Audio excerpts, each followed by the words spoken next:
नमस्कार दोस्तों, आप सभी का स्वागत है हमारे YouTube channel Saraswati math GK trick में। तो दोस्तों, आज के वीडियो में हम लेकर के आए हैं लुसेंट सामान्य ज्ञान का भारतीय संविधान।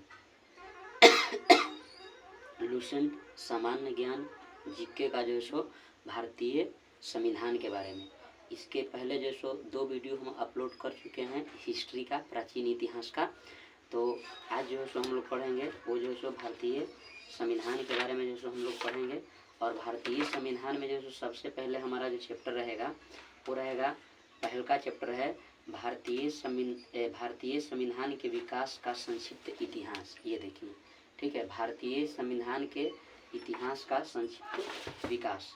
तो वीडियो को शुरू करने से पहले जैसो आप लोग अपने दोस्तों में शेयर कर दीजिए और हमारे चैनल को सब्सक्राइब कर दीजिए और वीडियो को लाइक करिए और अच्छा लगे तो कमेंट भी ज़रूर करिए, ठीक है।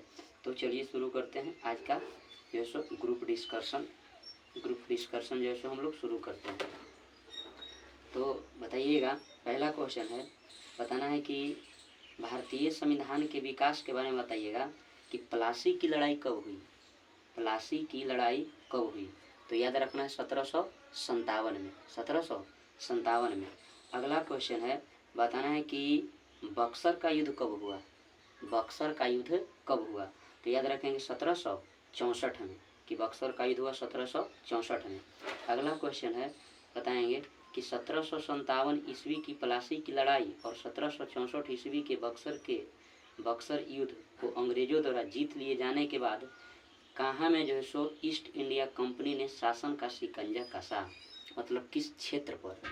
तो याद रखेंगे बंगाल पर। कहाँ पर? बंगाल पर। अगला क्वेश्चन बताएंगे, और इसी शासन को अनुकूल बनाए रखने के लिए अंग्रेजों ने समय समय पर कई एक्ट पारित किए जो भारतीय संविधान के विकास की सीढ़ियाँ बनी। भारतीय संविधान के विकास की सीढ़ियाँ बनी। तो बताइएगा, बताना है कि भारत में ईस्ट इंडिया कंपनी के कार्यों को नियमित और नियंत्रित करने की दिशा में ब्रिटिश सरकार द्वारा उठाया गया पहला कदम था कौन? ठीक है, फिर से बोल रहे हैं, भारत में ईस्ट इंडिया कंपनी के कार्यों को नियमित और नियंत्रित करने की दिशा में ब्रिटिश सरकार द्वारा उठाया गया पहला कदम था। तो याद रखना है 1773 ईस्वी का रेगुलेटिंग एक्ट। ठीक है, 1773 ईस्वी का रेगुलेटिंग एक्ट। अगला क्वेश्चन बताएंगे, बताना है कि किस एक्ट के तहत पहली बार कंपनी के प्रशासनिक और राजनीतिक कार्यों को मान्यता मिली। ठीक है, किस एक्ट के द्वारा पहली बार कंपनी के प्रशासनिक और राजनीतिक कार्यों को मान्यता मिली? तो याद रखना 1773 ईस्वी के रेगुलेटिंग एक्ट। अगला क्वेश्चन बताएंगे, बताना है कि इस 1700 रेगुलेटिंग एक्ट के तहत इस अधिनियम के द्वारा जो है सो 1773 ईस्वी के रेगुलेटिंग एक्ट के अधिनियम के द्वारा बंगाल के गवर्नर को कहाँ का मतलब जो है सो गवर्नर जनरल पद नाम दिया गया? तो याद रखेंगे बंगाल के ही। या ऐसे भी पूछ सकते हैं कि किस अधिनियम द्वारा बंगाल के गवर्नर को बंगाल का गवर्नर जनरल पद नाम दिया गया?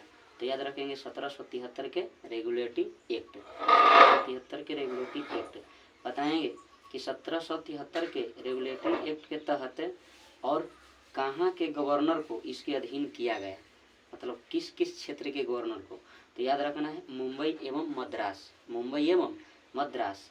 अगला क्वेश्चन बताएंगे कि इस एक्ट के तहत बनने वाले प्रथम गवर्नर जनरल कौन थे? 1773 के रेगुलेटिंग एक्ट के तहत बनने वाले प्रथम गवर्नर जनरल कौन थे? तो याद रखना लॉर्ड वारेन हेस्टिंग्स। अगला क्वेश्चन बताइएगा, बताना है कि किस एक्ट के अंतर्गत कलकत्ता प्रेसिडेंसी में एक ऐसी सरकार स्थापित की गई जिसमें गवर्नर जनरल और उसकी परिषद के मतलब 4 सदस्य थे। तो याद रखना है 1773 ईस्वी के रेगुलेटिंग एक्ट के तहत, 1773 ईस्वी के रेगुलेटिंग एक्ट के तहत जो अपनी सत्ता के उपयोग संयुक्त रूप से करते थे।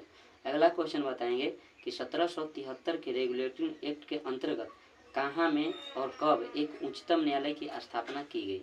1773 ईस्वी के रेगुलेटरी एक्ट के तहत कहाँ में और कब एक उच्चतम न्यायालय की स्थापना की गई? तो याद रखेंगे कलकत्ता में 1774 ईस्वी में, कलकत्ता में 1774 ईस्वी में। बताना है कि जिसमें मुख्य न्यायाधीश और 3 अन्य न्यायाधीश थे, जिसमें मुख्य न्यायाधीश और 3 अन्य न्यायाधीश थे। तो इसके प्रथम मुख्य न्यायाधीश कौन थे? इसके प्रथम मुख्य न्यायाधीश कौन थे? तो याद रखना sir Elijah Impey, sir Elijah Impey थे। बताना है अन्य 3 न्यायाधीश के नाम, अन्य 3 न्यायाधीश कौन कौन थे? तो याद रखना है चैम्बर्स, लिमेंस्टर और हाइड, चैम्बर्स, लिमेंस्टर और हाइड। ठीक है, चैम्बर्स, लिमेंस्टर और हाइड और सर एलिजाह इम्पे इनके मुख्य न्यायाधीश थे। अगला क्वेश्चन बताएंगे कि किस एक्ट के तहत कंपनी के कर्मचारियों को निजी व्यापार करने और भारतीय लोगों से उपहार व रिश्वत लेना प्रतिबंध कर दिया गया? किस कंपनी एक्ट के तहत कर्मचारियों को निजी व्यापार करने और भारतीय लोगों से उपहार व रिश्वत लेना प्रतिबंध कर दिया गया? तो याद रखेंगे 1773 ईस्वी का रेगुलेटिंग एक्ट, 1773 ईस्वी का रेगुलेटिंग एक्ट। अगला क्वेश्चन है कि किस अधिनियम के द्वारा, नहीं बताना है, उल्टा पूछ रहे हैं। बताना है कि 1773 ईस्वी के रेगुलेटिंग एक्ट के द्वारा ब्रिटिश सरकार को मतलब जो है सो बोर्ड ऑफ डायरेक्टर्स के माध्यम से कंपनी पर नियंत्रण सशक्त हो गया।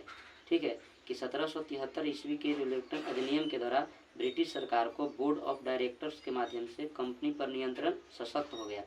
इसे भारत में इसके राजस्व, नागरिक और सैन्य मामलों की जानकारी ब्रिटिश सरकार को देना आवश्यक कर दिया गया।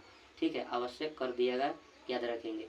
इतना जो है 1773 ईस्वी का रेगुलेटिंग एक्ट था। चलिए ठीक है, अगला क्वेश्चन बताएंगे। बताना कि रेगुलेटिंग एक्ट की कमियों को दूर करने के लिए किस एक्ट का प्रावधान किया गया? रेगुलेटिंग एक्ट की कमियों को दूर करने के लिए किस एक्ट का प्रावधान किया गया? तो याद रखना act of settlement, act of settlement 1781, 1781 act of settlement 1781 ईस्वी में। अगला क्वेश्चन है कि एक्ट ऑफ सेटलमेंट 1781 ईस्वी के अनुसार मतलब कलकत्ता की सरकार को कहाँ के लिए विधि बनाने का प्राधिकार प्रदान किया गया? कलकत्ता की सरकार को और किस किस जगह में विधि बनाने का प्राधिकार प्रदान किया गया?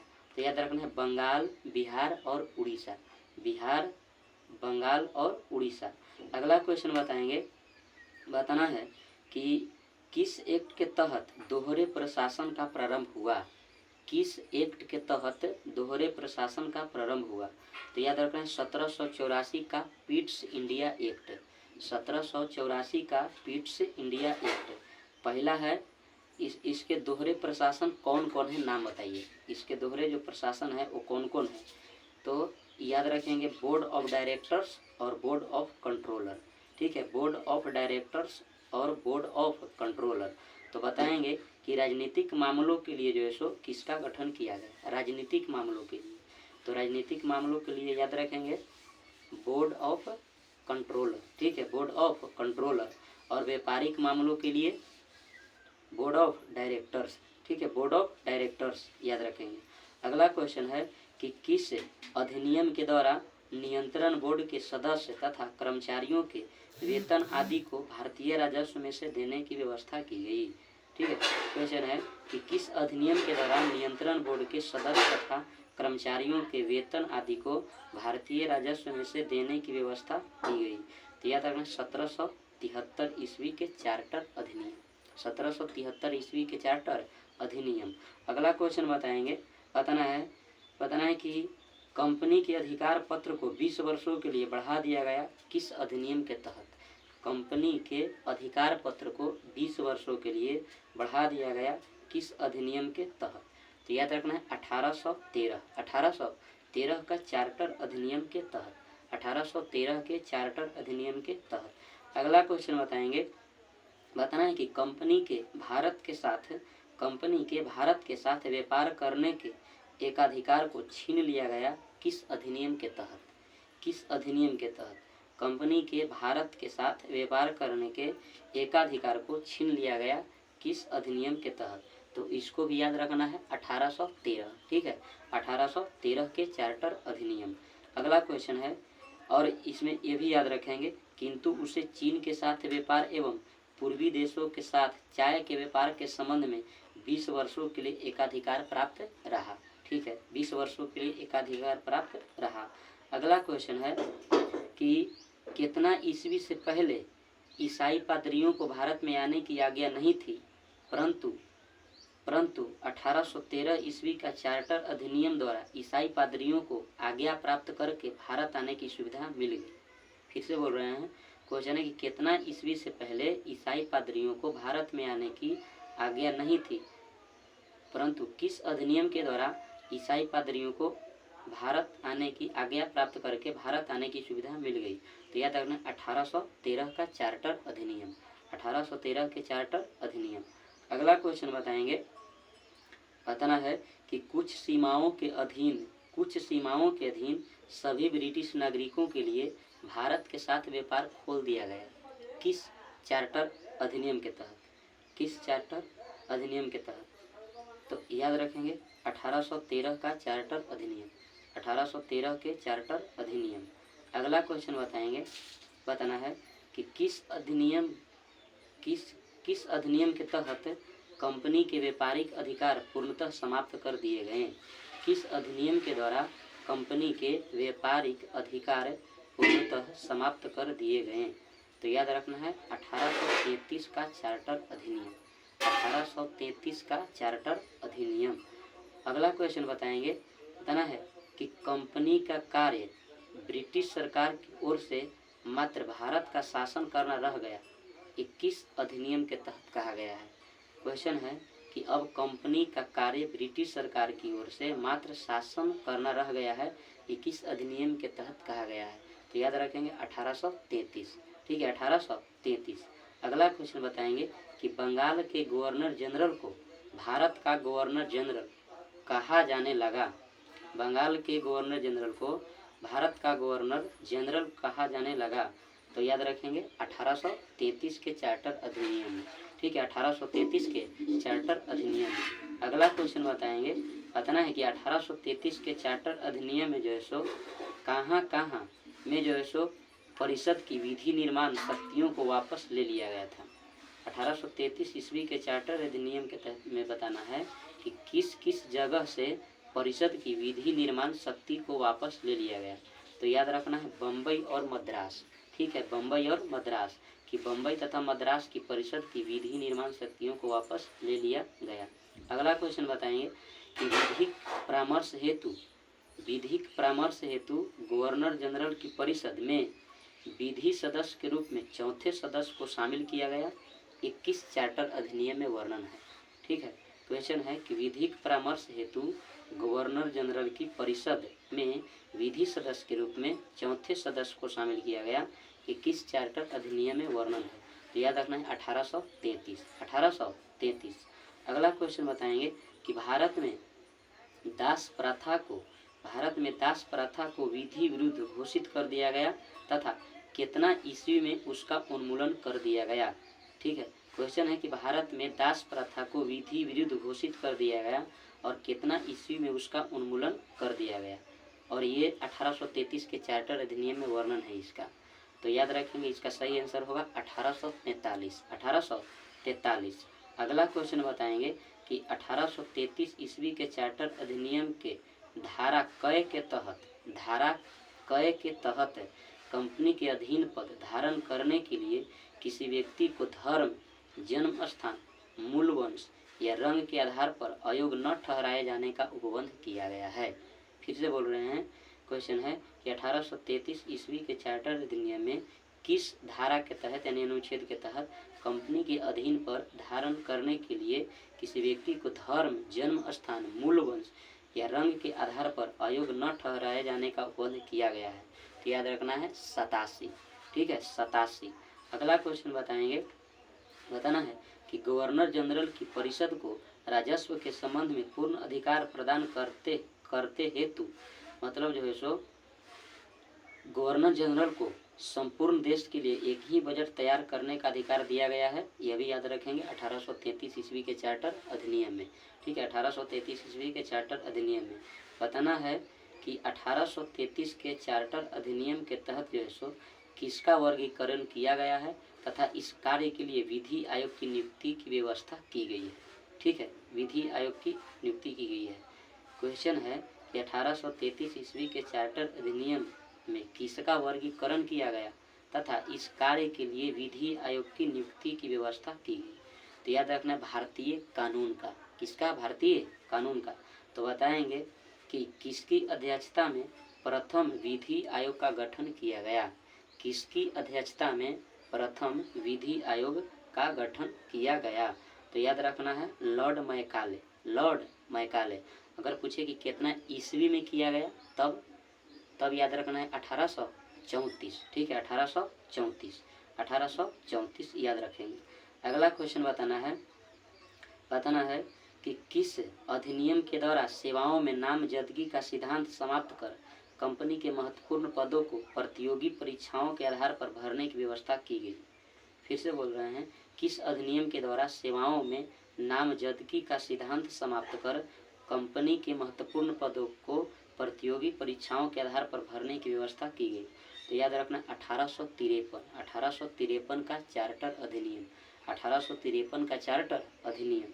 अगला क्वेश्चन बताना है कि इसके लिए कितना ईस्वी में मैकाले समिति की नियुक्ति हुई। इसकी गठन के लिए जो है सो कितना ईस्वी में मैकाले समिति की गठन हुई? तो याद रखना है 1854 ईस्वी। 1854 ईस्वी। और उसका जो है सो आंसर याद रखेंगे 1853 का चार्टर अधिनियम। ठीक है, 1853 का चार्टर अधिनियम। और इसके लिए जो सो 1854 ईस्वी में जो है सो लॉर्ड मैकाले समिति का गठन किया गया। अगला क्वेश्चन है कि किस अधिनियम के द्वारा गवर्नर जनरल की परिषद के विधायी एवं प्रशासनिक कार्यों को अलग कर दिया गया? किस अधिनियम के द्वारा गवर्नर जनरल की परिषद के विधायी एवं प्रशासनिक कार्यों को अलग कर दिया गया? तो याद रखना है 1853 का चार्टर अधिनियम। 1853 का चार्टर अधिनियम। अगला क्वेश्चन है, इसके तहत परिषद में मतलब कितने नए पार्षद जोड़े गए जिन्हें विधान परिषद कहा गया? 1853 के चार्टर अधिनियम में कितने नए पार्षद जोड़े गए जिन्हें विधान पार्षद कहा गया? तो याद रखना है 6 गो। ठीक है, 6 गो। अब आ जाते हैं अगला क्वेश्चन पर। बताना है कि भारत का शासन कंपनी से लेकर ब्रिटिश क्राउन के हाथों में सौंपा गया। भारत का शासन कंपनी से लेकर ब्रिटिश क्राउन के हाथों में सौंपा गया, ये किस अधिनियम में वर्णन है? तो याद रखना है 1858 का भारत शासन अधिनियम। 1858 का भारत शासन अधिनियम। अगला क्वेश्चन है कि भारत में मंत्री पद की व्यवस्था की गई किस अधिनियम के तहत? भारत में मंत्री पद की व्यवस्था की गई किस अधिनियम के तहत? तो याद रखना है 1858। ठीक है, 1858 ईस्वी का भारत शासन अधिनियम। 1858 ईस्वी का भारत शासन अधिनियम। बताएंगे कि 1858 ईस्वी का भारत शासन अधिनियम के तहत भारत कितने जो है सो कितने सदस्यों के भारत परिषद का सृजन हुआ? ठीक है, भारत परिषद का सृजन हुआ। तो याद रखना है 15 सदस्य। कितने सदस्य? 15 सदस्य। अगला क्वेश्चन है जिसमें 8 सदस्य ब्रिटिश सरकार द्वारा और 7 सदस्य कंपनी के निदेशक मंडल द्वारा। याद रखेंगे 8 सदस्य ब्रिटिश सरकार द्वारा एवं 7 सदस्य कंपनी के निदेशक मंडल द्वारा। बताएंगे अगला क्वेश्चन है कि भारतीय मामलों पर ब्रिटिश संसद का सीधा नियंत्रण स्थापित हो गया। यह भी 1858 ईस्वी के भारत शासन अधिनियम में वर्णन है कि भारतीय मामलों पर ब्रिटिश संसद का सीधा नियंत्रण स्थापित हो गया। अगला क्वेश्चन है बताना है कि किस वंश के पद को समाप्त कर दिया गया 1858 ईस्वी के भारत शासन अधिनियम में? किस वंश के पद को समाप्त कर दिया गया 1858 ईस्वी के भारत शासन अधिनियम में? तो याद रखना मुगल सम्राट के पद। ठीक है, मुगल सम्राट के पद। अगला क्वेश्चन है कि 1858 ईस्वी के भारत शासन अधिनियम के द्वारा मतलब बोर्ड ऑफ डायरेक्टर्स तथा बोर्ड ऑफ कंट्रोलर को समाप्त कर दिया गया। याद रखेंगे। ठीक है, बोर्ड ऑफ डायरेक्टर्स और बोर्ड ऑफ कंट्रोलर को समाप्त कर दिया गया। तो अगला क्वेश्चन है कि भारत में शासन संचालन के लिए जो है सो ब्रिटिश मंत्रिमंडल में कितने सदस्य के रूप में भारत के राज्य सचिव की नियुक्ति की गई? कितने सदस्य के रूप में भारत में राज्य सचिव की नियुक्ति की गई? तो याद रखना है 1 सदस्य। ठीक है, 1 सदस्य के रूप में। अगला क्वेश्चन बताएंगे और उसमें वह अपने कार्यों के लिए ब्रिटिश संसद के प्रति उत्तरदायी होता था। भारत के प्रशासन पर इसका संपूर्ण नियंत्रण था। उसी का वाक अंतिम होता था, चाहे वह नीति के विषय में हो या अन्य ब्यौरे के विषय में। याद रखेंगे। अगला क्वेश्चन है कि भारत के गवर्नर जनरल का नाम बदलकर वायसराय कर दिया गया किस भारत शासन अधिनियम में? किस भारत शासन अधिनियम में? तो यह भी याद रखना है 1858 ईस्वी। 1858 ईस्वी के भारत शासन अधिनियम। तो बताना है कि अंततः इस समय के गवर्नर जनरल यानी कि अंतिम गवर्नर जनरल कौन हुए? भारत के अंतिम गवर्नर जनरल कौन हुए? तो याद रखना है लॉर्ड कैनिंग। लॉर्ड कैनिंग, ठीक है, लॉर्ड कैनिंग। बताना है प्रथम वायसराय कौन हुए? प्रथम वायसराय कौन हुए? तो इसको भी याद रखेंगे, लॉर्ड कैनिंग, ठीक है, लॉर्ड कैनिंग। तो दोस्त यहाँ पर जो है सो हम लोग जो है सो यहाँ पर 1858 ईस्वी का भारत शासन अधिनियम और 1773 से लेकर के 1773 ईस्वी के रेगुलेटिव एक्ट से लेकर के 1858 का भारत शासन अधिनियम तक किए हैं और इसको 2 वीडियो में पूरा करेंगे, ठीक है। अगर एक सिंगल वीडियो बनाएंगे तो बहुत लंबा हो जाएगा और इसको 2 वीडियो में पूरे ख़त्म कर देंगे। तो ये था आज हमारा का ग्रुप डिस्कशन। दोस्तों अगर वीडियो अच्छा लगे तो लाइक करिए, शेयर करिए और हमारे चैनल को सब्सक्राइब करिए। जय हिंद, जय भारत।